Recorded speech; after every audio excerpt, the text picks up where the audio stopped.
Murakkab foiz bu dunyoning 8-mo'jizasi. Xo'sh, nega aynan 8-mo'jiza va bu ibora o'zi murakkab foiz bilan qanaqa qilib chambarchas bog'liq? Qaylarda? Rothschildlar oilasi juda ham boy oila hisoblanadi va ularning boyligining sirini ko'p odam so'rashgan, lekin ular kam gapiradigan oila. Va bitta konferensiyada shu e'tibordi. Murakkab foizda kuch devordi. Agarda siz murakkab foiz ishlashini aniq bilib olsangiz, uni mohiyatini tushunsangiz, sizni pulingiz ko'payishni boshlaydi. Bu dars sizni kelajakda pulingizni ko'paytirib beradigan murakkab foiz haqida diqqat bilan eshitamiz, kerakli ma'lumotlarni yozib boramiz. Ketdik. Oddiy foiz bor va murakkab foiz bor. Kelar farqini bilib olamiz. Limon voqeasida. Demak, sizda $1 bor deb tasavvur qilamiz va bu $1 bir bozorda limon sotadi $0.5 dan, ya'ni $0.5. Siz $1 ga borasiz, ikkita limon olasiz va sal nariroq bozorda shu limon $1 dan narx. Demak, siz uni sotasiz. Demak, ikkita limon sotsangiz $2 bo'ladi. $1 ni cho'mchagingizga soldingiz yoki ishlatdingiz nimadirga, qolgan $1 ga ertasi kuni yana xuddi shunaqa qildingiz.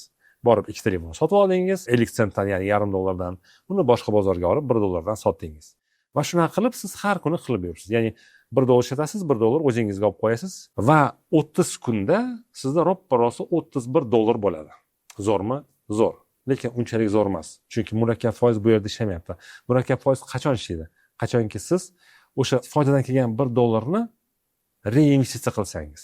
Ya'ni birinchi $1 bor, ikkita limon sotib oldingiz, uni bozorga, boshqa bozorga olib $1 dan sotdingiz, $2. $1 foyda to'g'rimi? $2 ni ishlatmayapsiz va uni qayta borib bozorga 4 ta limon sotib olasiz.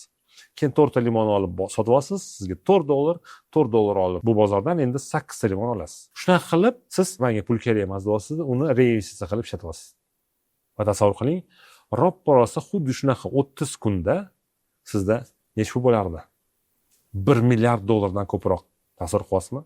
$31 qatta-yu $1 milliard qatta. Lekin hozir limon sotaman deb o'zingizga biznes plan tuza olmang. Chunki 1 milliard limonni bir kunda oladigan bozor yo'q. Bu shunchaki murakkab foizni effektini tushuntirish uchun bir yaxshi misol. Demak, asl mohiyati siz pulga tegmaslik. Sizga daromad kelyapti, uni reinvestitsiya qilib borasiz. Investitsiyani, ya'ni fond bozoriga investitsiyani asl kuchi ham shunda. Hozir tushuntiraman batafsil. Demak, fond bozoriga siz $1000 investitsiya qilib qo'ydingiz. 20% deylik, ular sizga yillik daromad beryapti. Demak, bir yilda sizda $1200 bo'ladi.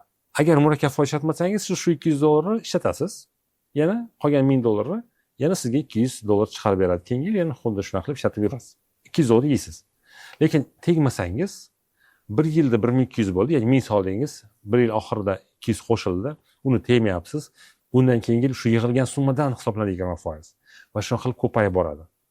Murakkab foizni tepaga chiqish nuqtasi boshida sekin chizmada ko'rsatadigan bo'lsak, bundoq qimirlamayotgandek chiqadi, lekin bu yog'iga juda ham zo'r ko'tarilib ketadi. Hozir misollar bilan tushuntirib beraman. Demak, qarang, $100 har oy ajratib olasiz. Va shu $100 ni siz yig'ib boryapsiz. Hech qanaqa investitsiya qilmayapsiz. Uyingizda yig'yapsiz. Agar 20 yil yig'sangiz, sizda $24000 yig'iladi. Lekin agarda siz shu pulni $100 xuddi shunaqa har oy 20% yillik daromad, bu yillik daromad davomi oylik emas, 20% yillik daromadga investitsiya qilib qo'ydingiz va pulingizni tegmayapsiz. Hozircha menga bu pul kerak emas. Men ajratib qo'yaman va investitsiya qilib boraman. O'z-o'zidan ko'payaversin, keyin mazza qilaman deysiz. Va qarang, 20 yilda boyaga yiqqaningiz 24000 bo'lgan bo'lsa, bu yerda $249000 bor. Bu yerda siz hech narsa qilmayapsiz, shunchaki bu pul o'z-o'zidan ko'payib ketadi. Siz faqat $100 solib boryapsiz, yillik 20 daromadda. Agarda sal harakat qilib, ko'proq shu investitsiya sohasi chuqurroq o'rganib, o'suvchi aksiyalarni tanlab qilsangiz, yiliga 30% daromad qilsa ham bo'ladi. Va tasavvur qiling, agarda yiliga shu $100 har oy solib boryapsiz va yiliga 30% daromad qila olyapsiz, shunda 20 yilda qarangda $888,000 bo'ladi. 888 sal kam $1 million sizda 20 yil bo'ladi. Ya'ni siz hozir 20 yosh yoki 30 yosh bo'lsizda va siz 40 yoshga yoki 50 yoshga kelganingizda salkam $1 million sizga kutib turibdi. Va bu yerda qarang, boyaga chizmada ko'rsatdim-ku, sekin keyin ko'tarilib ketishini. Qarang, agarda o'sha 20 yilga 30% da atigi 2 yil qo'shing, ya'ni 22 yil bo'lsin, уже $1,5 million bo'ladi. Bu yog'iga sekin ko'payayotgan pulingiz mana bu yerda yomon tez ko'payadi. Oddiy eksperiment qilishdi. Ikkita odam olishdi. Bittasi 20 yoshida investitsiya qilishni boshladi. Ma'lum bir summada, deylik, shu $100 dan. Ikkinchisi esa 10 yildan keyin boshladi. Endi qarang, bu birinchi boshlagan, 20 yoshda boshlagan, 30 yoshda tugatdi investitsiya qilishi. Boshqa tegmayapti, boshqa pul solmayapti, o'sha $100 dan bo'ldi, tegmayapti. Ikkinchisi esa shunda boshladi endi. Va boshlab 65 yoshgacha investitsiya qildi. Ya'ni 30 yoshdan boshlab 65 yoshgacha investitsiya qildi. Mana bu yer murakkab foiz effektidan qarang, bu boshqa pul solmayapti. Buni puli bundan ko'proq bo'ladi. 30 yoshdan boshlab 65 yoshgacha har oy $100 solayotgan odam mana bunga yetib bora olmaydi. Chunki bu yerda 10 yildan keyin 2 barobar ko'paygan sari bu anu $100 dan solsa ham yetib bora olmaydi. Shuning uchun murakkab foizda vaqt sizning do'stingiz. O'zi murakkab foizda foyda olish ikki xil bo'ladi. Yoki sizda katta pul bo'lishi kerak. Ya'ni $1 million solib qo'ysangiz, undan kelayotgan dividend ham tegmaysiz, u tezroq ko'tariladi. Yoki siz kam mablag'ga egasiz, $500, $1000, $100 va katta mablag'ga erishmoqchisiz, murakkab foizdan foydalaning. Demak, u paytda sizga vaqt yordam beradi. Chunki pulingiz kam, ikkinchi eng zo'r komponent bu vaqt. Uzoq vaqt. Lekin bu yerda intizom kerak. Chunki juda ham ko'p, ayniqsa men shogirdlarimni ko'raman, boshlashadi, shu $100 investitsiya qilib boraman ustoz deydi, oxir-oqibat nima bo'ladi? Balki 6 oy qilar, balki 1 yil qiladi, keyin nimagadir pul kerak bo'lib qoladi, yechib yuborishadi. Mana bunaqa qilish mumkin emas. Murakkab foiz effekti ishlamaydi. 1 yilda men tushuntira olmayman-ku, 20 yilda qanaqa ishlaydi. 20 yildan keyin 1 yilda qanaqa ko'tariladi. Lekin shuni yig'ib olish kerak shu summani. Shuning uchun harakat qilasizlar. O'zingizga shu qaror qabul qildingiz, endi murakkab foizda daromad qilaman, har oy $50 bo'lsa ham, $100 bo'lsa ham solib boraman, unga tegmayman, foydasiga ham tegmayman, reinvestitsiya qilib boraman dedingiz va shunga intizomlik harakat qilishingiz kerak bo'ladi. Shuning uchun intizom muhim. Bo'ldi. U pul menga kerak emas.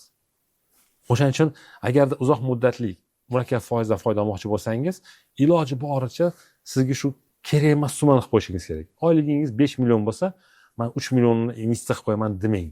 Chunki 2 millionga yashash qiyin. 500 ming so'm investitsiya qilib qo'yaman deng, 4,5 millionga yasha olaman deng. Shunda u sizga pul unchalik ko'zga ko'rinmaydi, lekin bu yerda ishlab yotaveradi, yillar davomida va sizga katta mablag' olib keladi. Murakkab foiz yana qor uyi deyshadi. Ya'ni tasavvur qiling, tepadan kichkinagina qor yig'dingiz va uni qo'yib yubordingiz tog' tepasidan. U dumalab o'ziga qor yopishtirib boradi va oxir-oqibat katta lavinaga aylanadi. Ya'ni katta qor bo'ladi. Murakkab foiz xuddi shunaqa ishlaydi. Va tasavvur qiling, kattalashgan sari bitta krugida ko'proq qoladi qor, to'g'rimi? Kichkinadan ko'ra. Shuning uchun mablag'ingiz ham kattalashgan sari har yili ko'proq qoladi. Va pulingiz oxir-oqibat bu juda ham zo'r effekt. 10 yildan keyin, 20 yildan keyin siz o'zingiz hayron qolasiz. 1 yilda shuncha beryapti, ikkinchi yil shuncha beryapti. Buni rostakasini his qilib ko'ring. Faqat uning uchun ozgina uzoq muddat va intizom kerak bo'ladi. Ikkinchi muhim komponent bu sabr. Ya'ni intizom haqida gapirdik, endi sabr. Sabr nega kerak? Pulimiz yig'ilishi boshlagandan keyin, deylik, ma'lum bir muddatdan keyin shu $100 solib borasiz va 200 ming bo'lib qoldi. 200 mingga o'ylaysiz, to'xtatib, men narsa olsam bo'ladi, uy olsam bo'ladi, mashina olsam bo'ladi deysiz. Sabr qilib turing. Yana ozgina sabr qiling, shu 200 ming keyin sizga har oy 200 ming olib keladigan bo'lib qoladi. Ana shunda siz har oy 200 ming olib nimadir qilsangiz bo'ladi, chunki keyingi oy yana 200 ming keladi. Lekin 200 mingga chiqqan paytda sabrsizlik qilib nimadir olib borsangiz, ya'ni boshidan shu kichkinagina qor qilib tashlashga to'g'ri keladi. Shuning agar murakkab foiz asl mohiyat tushunsangiz, yig'ilayotgan pulga tegingiz kelmaydi. Chunki bilasiz, keyingi yil bu pul 2 barobar ko'payar ekansiz. Agarda siz investitsiya sohasiga rostdan ham qiziqib, astoydil harakat qilaman desangiz, siz uchun alohida bir darslik tayyorlab qo'ying. Ushbu darslikni havola orqali olishingiz mumkin.